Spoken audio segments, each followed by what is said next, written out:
All right, so we're joined all the way from Las Vegas, Nevada, Sin City, by my friend Davita Llamas.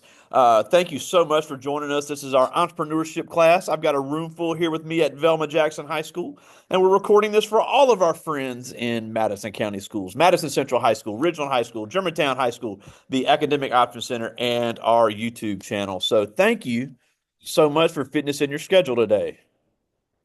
You are so welcome, and I am so delighted to be here. All right. So, my name is Davita Llamas, and I am located in Las Vegas, Nevada. Originally from California, and I want to just share with you my entrepreneurial journey, why entrepreneurship is so incredibly important, and how this can maybe apply to you. So, give me a moment. Let me put on Sure. my slideshow that I've prepared for you, and we will go ahead and get started. Awesome. All right. Uh-oh.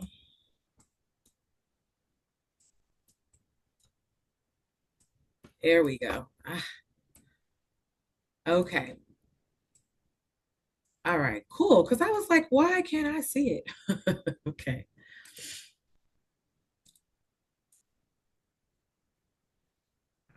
Right.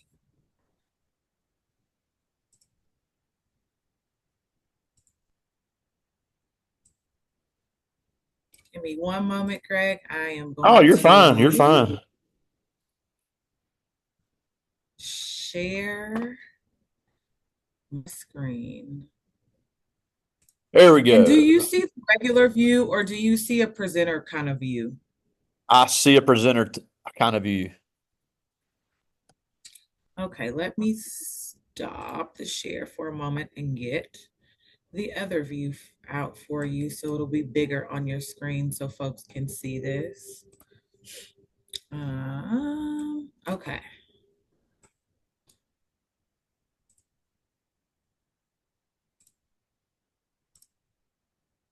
All right. Can you see that one? Or hold on. Let's. Okay, I think I'm gonna have to go into it while I'm in presenter view. Hold on. All righty, share my screen. Okay, here we go. Yep, I see it. All right, here we go. All right, first things first, why entrepreneurship? For me, it's a no-brainer, but the Oxford Dictionary says the activity of setting up a business or businesses or taking on a financial risk in the hope of gaining a profit. That's pretty much what the definition of entrepreneurship is. The new business opportunities have encouraged entrepreneurs on a grand scale. So people are moving to entrepreneurship, and I will explain to you why and why this is so important.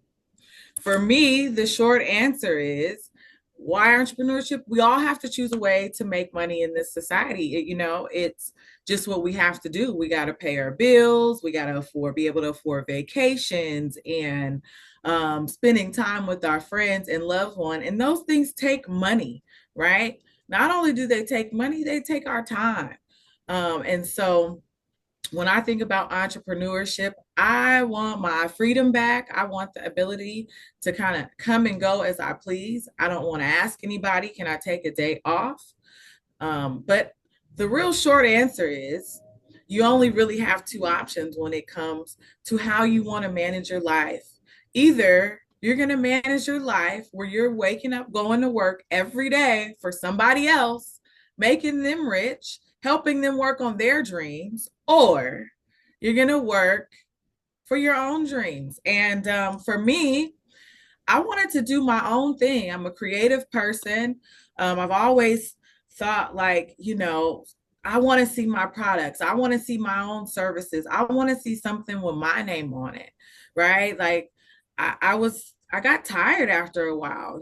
Somebody telling me what time I had to go to work, that kind of limited my ability to hang out with friends and family. As you know, the work week is Monday through Friday, typically, unless you have a job where you work on the weekend. So, what does that mean? You got Friday evening and you got Saturday.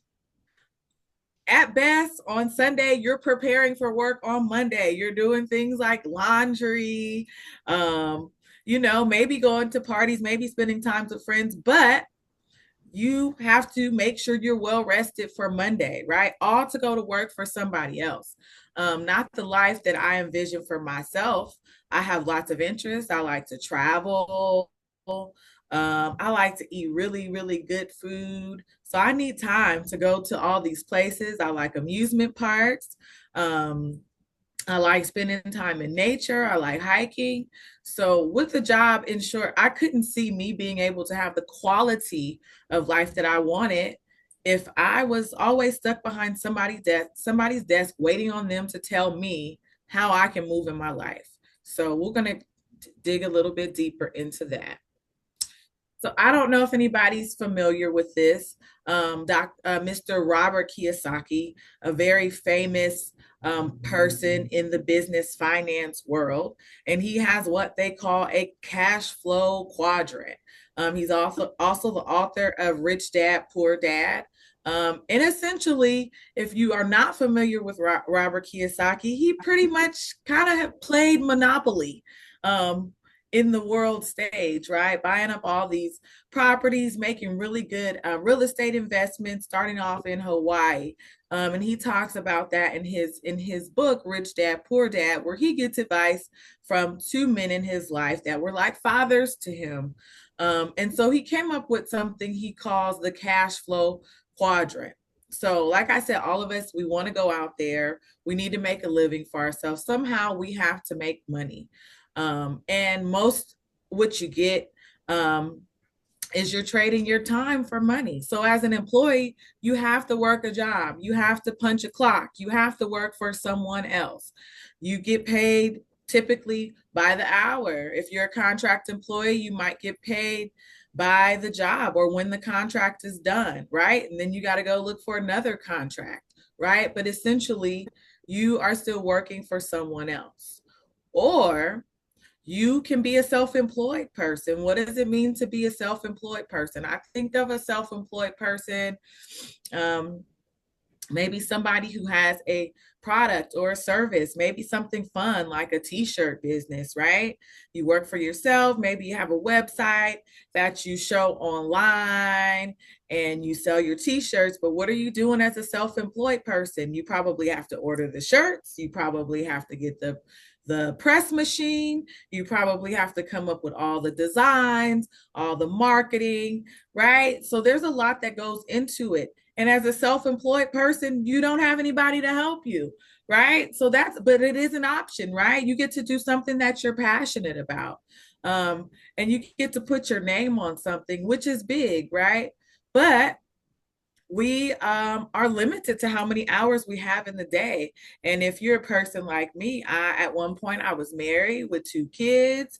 I had a really busy life. So where can I really find the time to dedicate to my business and dedicate to my family? And I'll talk about that later. But I had a business before. So for me, I look at the B quadrant and the I quadrant, right? Those are the ones that I have made a decision that I'm going to stay in. I wanted to be a business owner, right? I didn't want to be self-employed, only being able to leverage myself. So if I was sick that day and couldn't get things done for my business, I just wasn't going to make any money, right? Whereas if you're a business owner, you get sick, well, you already have systems in place. You already got people working for you. So that business is going to thrive whether you're there or not if you structured it correctly, right? If you structured it correctly. Um, and having people work for you, some people say, oh, well, it's a pyramid scheme. Well, every job is a pyramid scheme, right? So you're either going to be at the top of the pyramid being a business owner, or you're going to be somewhere on the bottom as an employee, which I will tell you right now, I am still working for somebody else while also building a business. And my job has actually assigned me a number.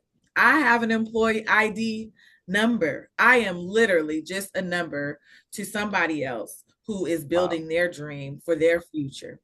And it doesn't feel good, right? It's a lot of insecurity there as far as being an employee. Any day I can get fired, right? The company can say, you know what, we need to save money. We don't think this role is that important anymore. Or what's happening now, many people are getting laid off because AI can do our jobs. AI can do our jobs faster than we can do it. AI doesn't sleep. AI doesn't request sick days. AI will just work with the programming that you gave it. And so for me, when I look at that, I'm like, you know what? There's no security in working for other people. And so I kind of have shifted to creating myself and starting a business and being a business owner.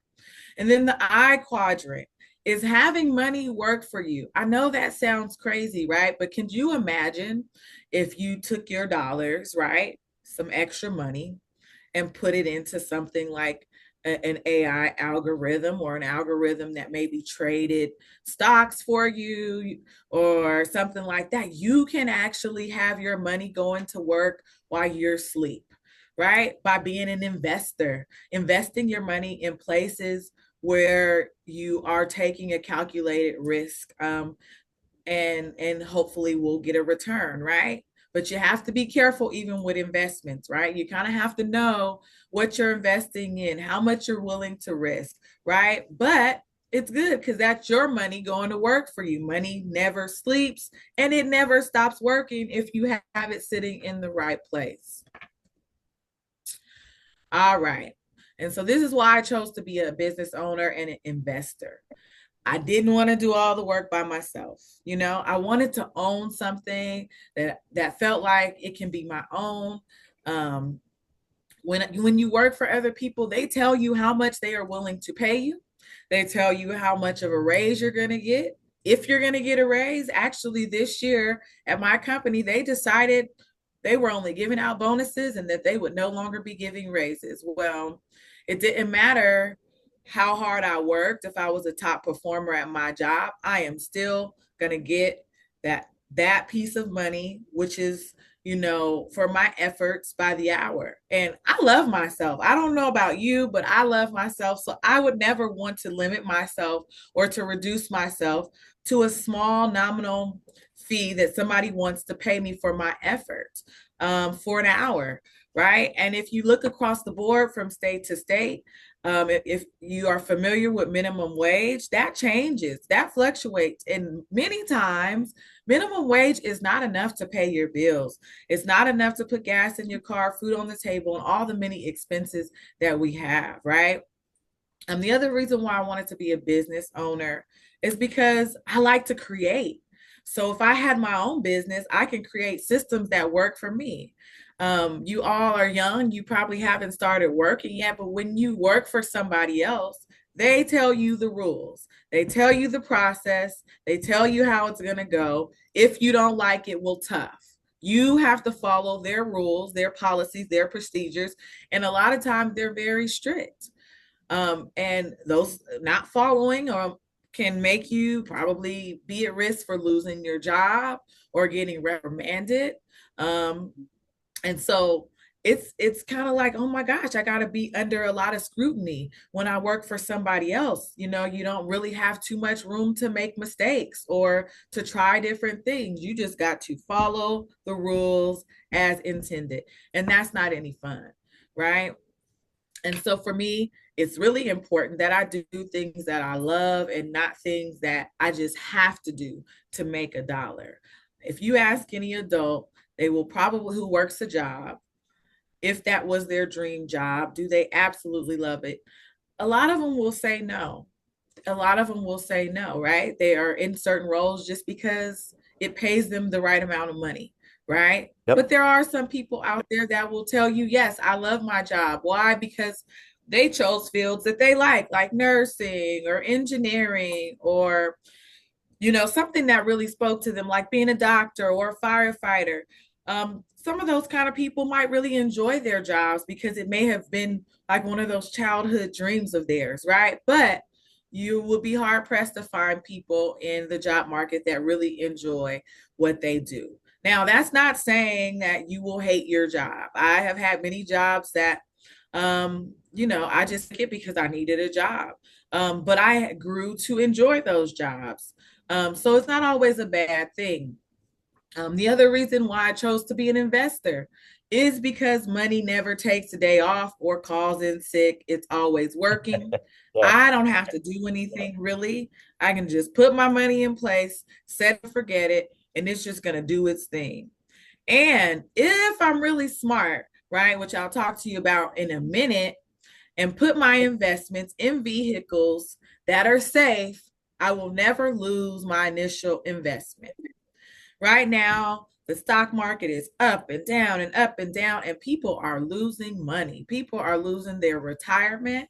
They are losing money that they may have been saving, thinking they were putting it there to save up for their kids' colleges. Lots of crazy stuff going on in the stock market, right? And trying to figure out that is almost like legalized gambling. We don't really know from one day to the next what turn the stock market is going to take. So that's it's really important to be an investor, but it's also important to be a wise investor, because I don't think any of us have money that we just want to throw away. Say that again. All right. So what's the downside to a job? Well, if you see my acronym here, I have just over broke. And honestly, that's about all a job does for you. It keeps you just over broke. Okay, you have to compete with other people to get a job. You have to make a fancy resume. It has to list all of your skills. When you go in for an interview, they're going to want to check your references. Maybe they might drug test you. Like, you have to go through all these things just for, at the end of the day, somebody to say, "Yeah, we're only going to pay you $12.50 an hour to do this job," right? Oh, but mind you, we're going to take up most of your working hours, the fun times. You're gonna have to work this job 9 to 5. And maybe you might have to do some work on the weekends. And if you want that job, you have to agree to being just over broke. Okay. Um, I absolutely hate having to ask for time off and wait to see if somebody else can dictate what I am able to do in my personal life. I have children, they have parties to go to, they have things, we do all kinds of things. I don't want to have to be at somebody's beck and call to be able to live my life. I always think that there should be some level of work-life balance. Well, it's hard to do that when you have a job. Um, the other downside is your income is capped. They pay you what they want to pay you, and they will always tell you that they can only pay you so much. Why? Because the person who owns that business is going to make sure that they're always in profit. They always have enough money for their overhead. And ultimately, they created that business because they wanted to be able to make money for themselves. So they're not going to give you a big cut. Why? It wasn't your idea, right? You just work here. I just need you to do the job that I pay you to do. And if I can get away with it, I'm going to pay you the least amount of money possible so I can make the biggest profit that I could possibly make. It's just business, right? It's not personal. Okay. Also, there's no job security. You can get fired anytime. There are so many major companies that just come in and they will fire hundreds and if not thousands of people at a time. And I've seen it happen over and over and over again. And what does that mean? You go right back to the top. Now you're back in the competition pool. Now you got to redo your resume. Now you got to compete and go on all these interviews and hope that you get the call back. But now that pool is bigger, right? There's always going to be somebody in the market who has more skills than you, who has better education than you, maybe who's in the right location. There's a lot of competition out there for work these days, right? Oftentimes too, even if you do get a raise, the pay raise does not keep up with inflation, right? Every time we look at the news, inflation rose by 4%. Well, you have to think about inflation, it compounds. So if tomorrow it rose by 4% and a year ago it rose by 5, well, that's compounded. So now you're at a 9% inflation. Has anybody looked at the price of eggs? Eggs, milk, and all our foundational things that most people have in their house to cook up meals are through the roof. I've never paid so much as I have paid in these last couple of months for eggs, milk, and cheese. It's ridiculous. Okay. A lot of people find themselves when they have a job, it's getting harder and harder to get out there as a young person and get an apartment and be able to live by yourself without a roommate. And I know when you get past 18, you're like, yeah, I'm finally free from my parents. I get my own place, and you're excited. I know I was excited. I was looking forward to that, right? But what they're going to pay you coming out of college, even with this beautiful piece of paper, oftentimes is not enough for you to go and have an apartment on your own. I remember having roommates, right? So even as adults, we're in this space where it takes two incomes, two people working a job just to be able to pay their rent and bills. So that is a downside of a job. Okay. The upside to a job. Okay, there are upsides, right? Because there's pros and cons to everything. The good thing is you don't have to think about anything. The job already has a blueprint for you to go in there and just get things done. All you have to do is just follow directions. Not only that, there's guaranteed pay. You know that every month or every week or every 2 weeks, you can pretty much determine how much you're going to get paid and your rate of pay. And usually that doesn't go down, it may go up. But the good thing is, that there's always some type of money coming in, right? When you're an entrepreneur, when you're a business owner, you can't always determine how much money you will make week to week, right? But it's okay. It is, you have the ability, working for yourself or being an entrepreneur to make an infinite amount of money, right? So one week you might make $1,000. The next week you might make $50,000. It just depends on what kind of business that you are in. But if you're the type of person who doesn't really like to work too hard and you just kind of want to have a job with guaranteed pay and get paid every week, by all means go to a job. And I'm not going to say that having a job is a bad thing, right? This is what we all were trained to do. Go to school, get good grades, get a wonderful education so you can go out there and get you a fantastic job. That is how we were all taught. That's how I was taught. I did not even have the concept of doing anything for myself. It wasn't even something that my parents knew to tell me because I didn't come from a household where my parents owned businesses. My parents got certificates and they found what they call quote unquote good jobs. And a good job in the 80s might have been a job of like a bus driver. My mother worked for the Federal Reserve Bank, right? Pretty prestigious job. I don't know what she did there, but she made good money, and that was good money in the time that she was growing up, right? But the other upside to a job, right? If you are able to be smart about your finances, you can leverage the income that you make from your job to go ahead and start saving a little bit of money here and there to invest in yourself, to invest in other vehicles, to invest in a business idea that you may have. So there are upsides to having a job, right? Being able to at least pay your bills and cover your overhead, right? We all want to make sure that have some stable platform that we can at least do our bare minimum on. And the other thing about if you have a job, you don't have to worry about paying people. You don't have to be responsible for any employees. It's just you. You're just responsible for going in there, getting things done, and clocking out and going home. But I will tell you, there is an upside to entrepreneurship, right? Whereas with a job, you might be making $20 an hour, right? And that to me, when I was about 18, so I was like, wow, $20 an hour, that sounds great, right? Yeah. It does, but I get paid hour for hour, right? I don't get actually paid for what I'm doing. I'm just getting paid strictly on my time, right? With entrepreneurship and having a business, you have a limitless earning potential. Like, even with the example of a t-shirt business, you're not limited to selling one or two t-shirts. You can sell as many as you can possibly have produced. There's no limit, right? Any product that you're selling, there's absolutely no limit, right?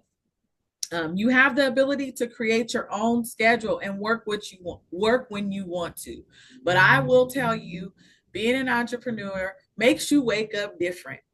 You actually will be excited to do what you're doing because you're passionate about what you're doing, and you will wake up every day probably earlier than you ever did for a job, because now you are doing something that really feeds your soul, right? And you might end up sometimes working more hours than you ever thought you would at your own, at your own business than you will working for somebody else, but you probably won't even keep track of it, right? Because you know that you're just kind of like in the zone. When I had a dollar store, one of the funnest things to me was when I would do my big orders, and then they drop off the pallets, and the pallets would be like way over my head, filled with all these boxes, and they were wrapped tight, and I got to slice it open and, like, you know, see all those boxes of things that I knew I had to put on my shelves. That was like the funnest time for me. And I would literally lock myself in the store late at night, right? Because I didn't want to be putting those things up on the walls while I was open for business. And I would just turn on some music and I'd stay in there and I just have fun putting everything up, designing my store. It was the most fun I've ever really had in business, right? Because I got to be creative, you know, where I was going to place things. It felt like Christmas, right? All over again every time I got a delivery. Not only that, I got to work with who I want to. When I had that dollar store, I did like any business owner. I put we're hiring signs in the window and people came by. So I got to hire people from my neighborhood. And for me, a person that really loves service and loves to help people, it was important that if I was going to have um, a store in my community, that I also hire people to work with me that were a reflection of that community. I don't know if you've ever gone into like your local corner stores, or little mini markets in your neighborhood, but a lot of times you will have people that aren't even really a part of your community working in those places, and you really don't ever have a chance to get hired at them because maybe they're family owned and maybe only the family works there or what have you. But for me, I got to choose, and my choice was I wanted to hire people from my community. So that I found that to be really fun. I got to interview people. I'm sorry, wrong button. I'm sorry, I hit the wrong button. It's okay. I got to interview people. I got to get to know people. It was really a good time and a wonderful experience. All right. Let's see. Okay. Now, like I said, there is balance in everything. So, just like there are upsides to working as an employee, there are also downsides. And it's the same with entrepreneurship. In every space that you enter in your life, you will always have to weigh the pros and the cons. There will always be good things and there will always be bad things about every decision that you make in life, right? So, one of the downsides that I found in doing what I call a traditional business, which was my dollar store, it was called D's Dollar, right? I got to name it after me. I was excited to do that. But I also had to pay for that. Before I could even open the doors of my dollar store, I had to, for one, find a location. That took me months, right? And then the location wasn't even ready. So I spent about $5,000 on laying out a new floor. Wow. Thank God at the time, my father in law was a professional painter. So I got him to paint my store. But if I didn't have him, I would have to get somebody to come in there and paint. Then after it was all set up and everything was painted, I had the floors in. Then I had to hire a crew to come put in the shelving, to come put in the brackets on the wall so I can hang things, to come put in my register and my, you know, all the different things, my cameras, everything that I needed. At the end of the day, to be able to open my doors and have a grand opening, it took a total of $65,000. And Dang. I don't know about you or anybody else, but $65,000 is a lot of money. Some people will work 40 hours a week for an entire year, and not that $65,000 is not even, they don't even make that on a year's salary. So what did I have to do? I had to take out loans, right? That's scary. I had to leverage credit cards, which means you got to have good credit, right? If you want to get loans. And oftentimes people say, well, just, you know, go to the bank and get a small business loan. Banks don't lend to new businesses because most new businesses fail within the first 5 years, right? It's too much of a risk, right? And from what I figured out, it is a risk. I ended up having to file bankruptcy to dissolve my business. I also ended up putting another $20,000 into my business, right? But ask me how much money I made. Zero. Because everything had to go back into my business. I had overhead. I had to pay employees. I had to keep liability insurance just in case somebody slipped and fell in my store or got injured in my store. I had to pay for security services. I had to pay for payroll services. I had to pay for a bank account. I had to pay for all the merchandise and make sure that I kept enough merchandise on the shelves, right? So there's a lot of money going out, but everything was just $1. So how was I going to get over the hump of actually being in profit, right? I wasn't able to.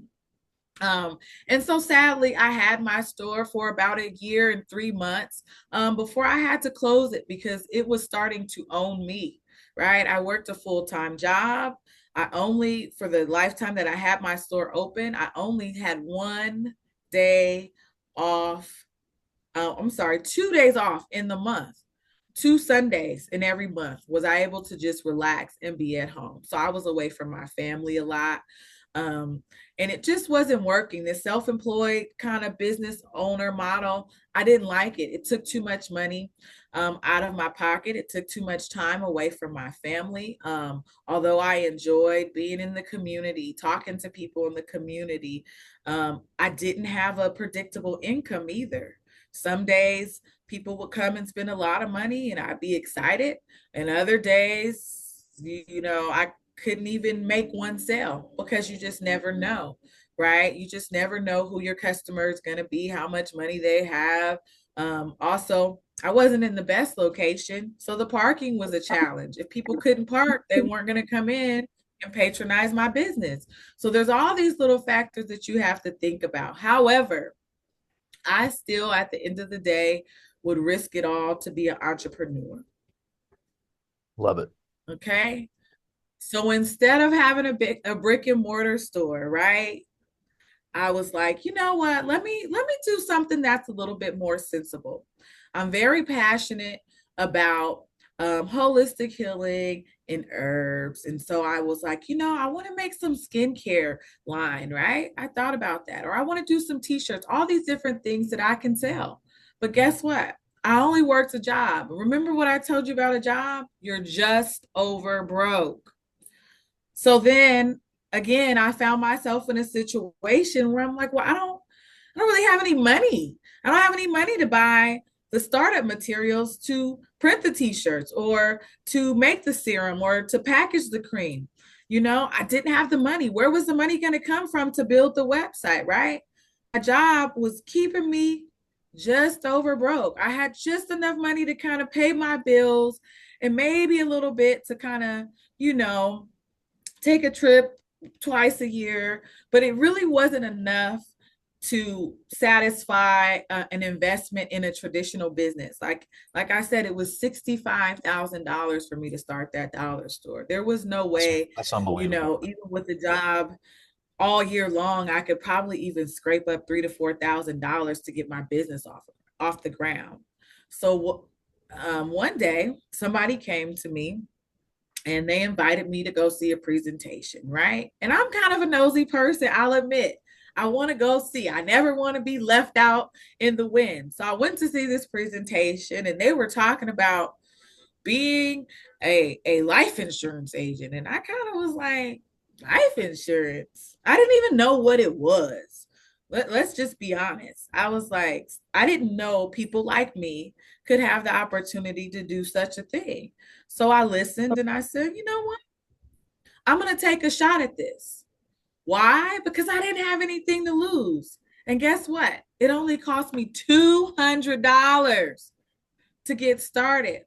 And then after that, I paid a few more fees to get licensed, but that was it. I didn't have to pay anybody. I didn't have to pay any extra bills to keep the lights on. All I had to do was get my license and have the ability to go out there and talk to whoever I wanted. Right. And I was like, oh, I finally found it. I finally found a way that I can both have a business, right, but not kill myself financially trying to do so. I wanted to be an entrepreneur so I could buy back my time. Time is the one thing we can't get back, right? We don't There know you go. how long we have to be on this earth, but so we have to mine our time and really put value on the amount of time that we spend doing things, right? So I wanted to buy back my time. The other thing is I love helping people. I love helping people. I kind of get laughed at because I always have somebody living in my spare bedroom, right? Because I just love helping people. I love cooking for people. I just have a heart of a servant, right? And in this space, being a financial entrepreneur, I got to do that, right? I get to do that every day. Like I mentioned before, the cost to get started was so low. Only thing I kind of pay for my business is I think a membership to Zoom, I think, which is like $15 a month and $30 a month for insurance. That is it. That is all. Right. That is amazing to me. Right. I don't have to have a lot of money to make a lot of money. I get to do what I want. I get to make my own schedule. And there's no cap on income. Because the best part is, I'm not getting paid. Listen to this. I am not getting paid by the amount of hours I spend in my business. I am getting paid for the amount of people I help. And remember, I said I love to help people. So, yeah, I'm helping as many people as I can possibly help. The more people you help, the the more the world rewards you for that. Ask any millionaire, they will tell you. Okay. Um, Not only that, right now I am sitting in a little office space that I have created in my apartment. Okay. I get to write some of that off on my taxes, right? Not only that, I can write off a portion of my cell phone bill. I can write off when I travel to go meet with clients, when I maybe take them for lunch or have events and maybe I have to buy snacks for people. All these things are a tax write off. Everybody wants to save money and to be able to find a way to kind of get around those taxes. This business allows me to do that. Um, I don't have to make a product and I don't have to buy a product at all, right? The best part is it didn't make me have to go to school to get a degree. Now, I do have a bachelor's. I will tell you that I don't even know where it is. And to be honest, it hasn't really made a difference in me and the amount of money I can make out there in the job environment. Okay. Not only that, the education here um, is absolutely free. I have mentors, I have free training, and then I have a wealth of books that I can read and I can educate myself. Not only can I educate myself, I can make money. I'm still in the process of learning all the ins and outs of finances. The finance space is a huge space and things are always changing. Okay, so what does the financial entrepreneur do, Davita? Okay, I'll tell you. Since you asked, I'll tell you. Um, what we do is essentially we network and build relationships with people. That is it, and that is all. And then we share with them the information that we have learned about how money works and about how they can use their money and have their money work for them. I don't know about you, but my mother never told me about money. Just get a good job. So, get good grades, go to college, get a good job so you can make good money, so you can pay your bills, right? But I never even got taught how to do a basic budget. When I moved to Las Vegas, it was my first time being single in a while. I was married before, and I was like, oh my gosh, I have to pay all the bills now, right? Nobody taught that to me. So we teach those kind of basic concepts, just how to manage your money, places that you can put your money to grow your money, other than banks or 401ks.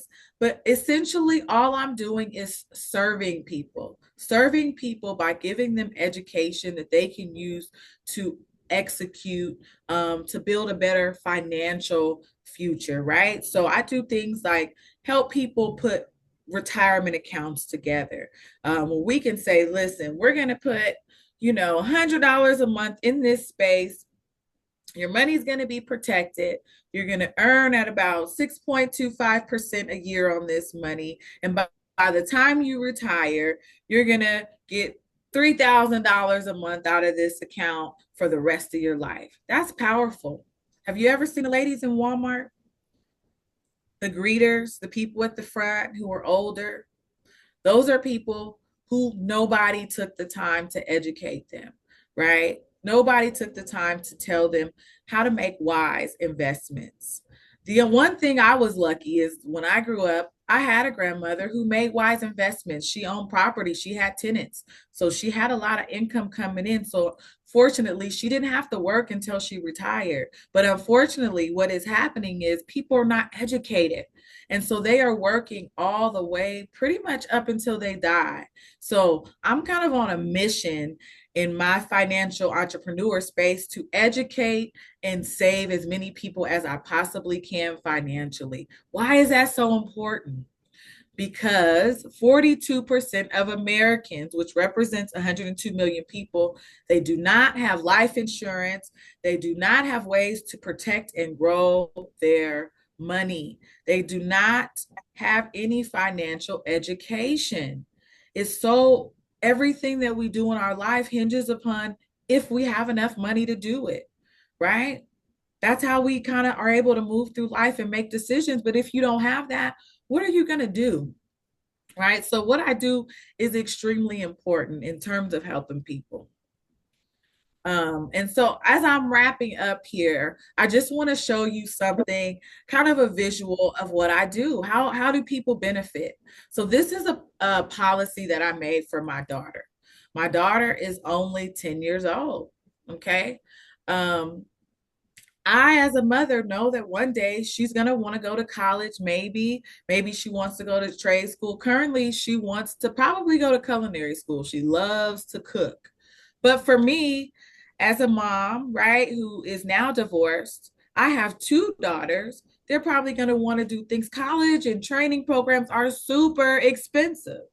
There's no way that I can just put money in my bank account and possibly save the amount of money that I need for my kids to be able to venture out and do what they need to do without having to take out any loans. Okay.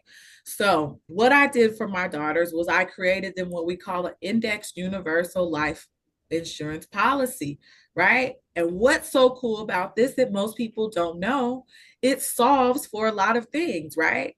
Not only does it let you put away money without being taxed on it, right? Money that you can actually take out and use, when you need it. That's one thing. And that's the biggest thing. You never lose any money that you put in there. You only catch the gains because it's sitting in an index market. The index market is a market that doesn't fluctuate back and forth like the stock exchange, right? It kind of takes a snapshot of all the earnings and it gives you the upside of the market. So it's a very smart investment. You will never lose any money in the index market, right? So what I did for my daughter Yesenia, I gave her this IUL. This is like a mommy gift, and it's the greatest gift that I could have ever given my children. And it's preparing her and it's covering her. So currently, I'm only putting $50 in there a month. But you want to know the funny thing is, I can put as much, almost as much money as I want to put in there. See, as I want. Okay. If I want to put $597 in there and then earn 6.25% off of that, I can do that.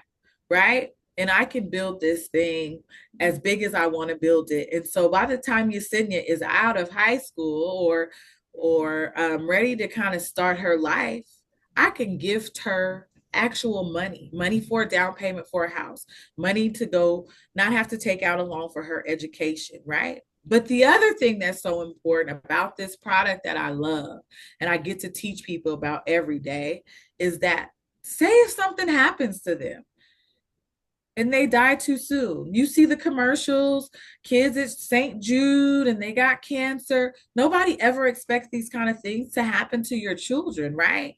You just don't. But this policy protects my child and protects my income should something happen to my baby.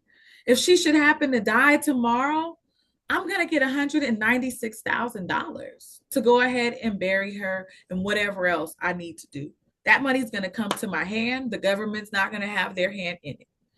If I need to pull out cash for Yesenia, which I will do, right? When the time comes, I get to do that for Yesenia, right? And give her the gift of finances. If I wanted to put enough money into this, I could essentially make Yesenia a millionaire by the time she's 30, okay? But the last thing I will tell you, and the most important thing, is that this policy has living benefits. Living benefits are so important. If Yesenia happened to come down with cancer or anything like that, this policy is going to help me pay those medical bills. I'm going to be able to go to them and say, hey, look, Yesenia's in the hospital. She has a critical illness. It's not looking good for her. And they're going to start going ahead and giving me some of that money. And then they're going to leave a little bit left over so that in the event that she passes away, I have plenty of money to bury her and to take care of her. I have this same policy on myself, my other daughter, and also my mother. And so this is the kind of thing that people just don't know. And these are very simple things. You can start these things off with $50 to $100 a month, right? Which is cheaper than getting a cup of Starbucks every day. Okay. And that is why I'm in this financial services industry, because there is no limit to the kind of help that you can provide to people. All right. So that is everything. If you have any questions, I welcome your questions and I'm here to answer them all. Thank Well, you. I had a couple of things I wanted to ask, and then we do have time for a couple of questions. But Sure.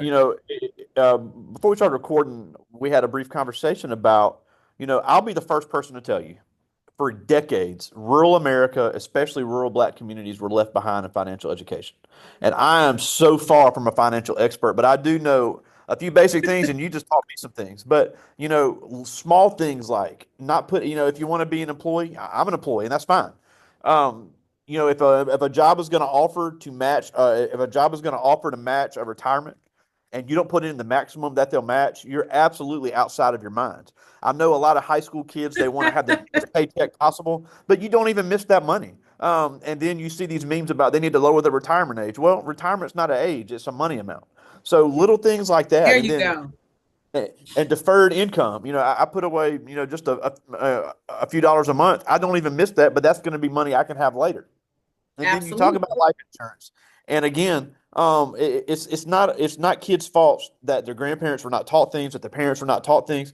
It's so sad when you have a tragedy of an unexpected death in a community. Yep. And then when that family has not been taught how to take care of that, it makes another tragedy because then the community has to come together to pay for that. And we always give because we want to help, but it puts we already have an emotional strain of the loss. Then we have a financial Yep. strain because the family wasn't educated on the financial side of things. So just those type things in high school, you can start to learn now. If you don't want to go to college, you can start saving for retirement the second you start working. And it is I just will so honestly tell you, you are so spot on about that. I am kind of like telling my kids, I never want you to ever have to create a resume. A portfolio, maybe, but a resume, no. I have plans for my kids to go straight into entrepreneurship and straight into, putting their money in financial strategies straight out of high school because I know better now. I know better now. Had my mother known to this information when I was growing up, I probably wouldn't even have to work, to be honest. absolutely. Well, I do have time for a couple questions. This first one is Robert Branson. He's a senior, Okay. one of our football players here, and he asked, when you look at back on your success, was it more of you learning on your own, or did you have mentors? That is a good question. Well, in the beginning, when I had my dollar store and all these other business ventures I tried, I was just kind of winging it. I had people to help me along the way. Like with the dollar store, there was a company called Dollar Store Services, right? And they had a turnkey business type of a model where they would kind of walk you through the steps on how you get funded, right? But that was just kind of telling me how to set up the business. But now in this space, I actually have mentors. And I will tell you, it is so important to have a mentor.